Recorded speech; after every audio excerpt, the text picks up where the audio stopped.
No dia 10 de março de 2015, prestem bem atenção, 10 de março de 2015, eu estava aqui, à tarde, nesse plenário, convidado que fui, assim como outros deputados, pelo então secretário de Cultura, para recepcionarmos aqui o ministro Juca Ferreira. O ministro, naquele momento, ele veio proferir uma conferência e, naquele momento, recebeu das mãos do secretário de Cultura, Guilherme, o Plano Estadual de Cultura. 10 de março de 2015, portanto, há um ano atrás. Nesse ínterim, o plano entregue ao ministro foi enviado a esta casa. Até agora não foi votado. Qual é a necessidade de um plano de cultura e por que investir em cultura na sociedade cearense? As pessoas podem achar, as mais desavisadas, que isso, inclusive, seria um requinte numa sociedade com tantos problemas. A cultura é tão importante quanto o alimento. O alimento do corpo, o pão, a água, as condições de habitabilidade, são direitos básicos, assim como também é a cultura, que dá sentido à vida, que dá sentido ao viver, que permite que a gente tenha acesso à memória, à história, que nós nos reconheçamos como povo, como sociedade.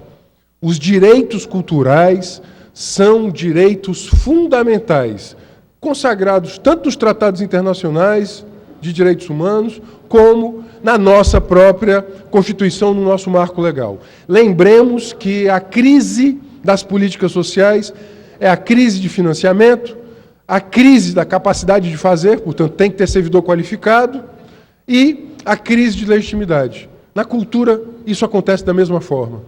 Eu tenho que ter legitimidade junto à sociedade, e isso é um esforço das instâncias representativas de cultura.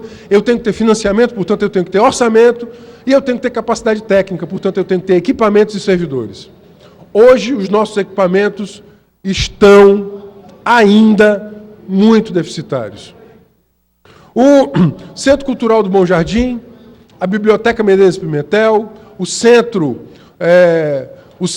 de Artes Cênicas, o SENA, no Teatro José de Alencar, o Teatro Carlos Câmara, são equipamentos que eles têm que, obrigatoriamente, ser reparados, conservados, renovados, ampliados. Nós apresentamos algumas emendas, incluindo, deputada Raquel, antes de ouvir a parte de Vossa Excelência, incluindo cooperativas e redes de economia solidária no plano de cultura, para a realização uma emenda para a realização de ações de ecoturismo, turismo comunitário e cultura, promoção de ações e programas que estimulem cultura de direitos humanos, promovendo o desenvolvimento e articulação de ações intersetoriais que fortaleçam políticas públicas para a juventude, contribuindo para o enfrentamento e redução da violência. Tudo isso são emendas que fizemos ao Plano Estadual de Cultura que receberam um parecer favorável do relator.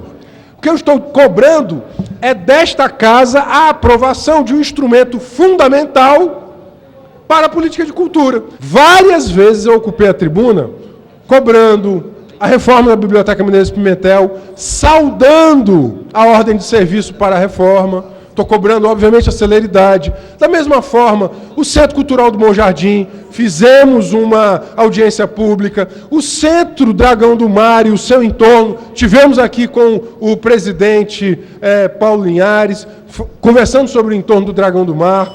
Sobre Ontem, quando o deputado ali falou do mestre Raimundo Aniceto, eu cobrei a necessidade de incentivarmos e analisarmos. Inclusive, ontem, nós demos entrada numa audiência pública para avaliação do mestre de cultura, do programa Mestre de Cultura. Nós precisamos desse instrumento. O Ceará precisa desse instrumento. Os artistas, trabalhadores da cultura, produtores culturais, a sociedade... Deputado, mais 2 minutos, Vossa Excelência. Ok, uma sociedade que não tem cultura, que não tem política de cultura, ela não dá significado à sua própria vida.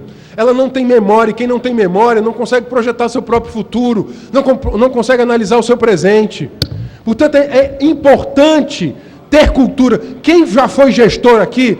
Aqui o ex-prefeito George Valentim, outros ex-prefeitos aqui sabem como os prefeitos, sobretudo do interior, ficam muitas vezes à míngua, pedindo financiamento para atividades de cultura. É necessário ter financiamento, é necessário ter capacidade técnica, portanto é necessário ter concurso para pasta, por isso a necessidade do organograma e, por fim, sem dúvida alguma, colocar a cultura no centro das políticas. Não pode ser uma política apêndice, um anexo, não pode ser algo menor, ela é essencial. Os territórios de maior violência, isso não é uma coincidência, não é uma ocasionalidade. Os territórios de maior violência são os territórios que têm menor capacidade de ofertar à sua juventude equipamentos de cultura. Se você faz um mapa de equipamentos de cultura de Fortaleza e você faz um mapa da violência, você vai ver o descompasso. Onde tem mais oferta de política, eu reduzo os índices de violência. Portanto, se eu melhoro as ofertas, sobretudo às juventudes, eu contribuo para uma outra relação com a sociedade.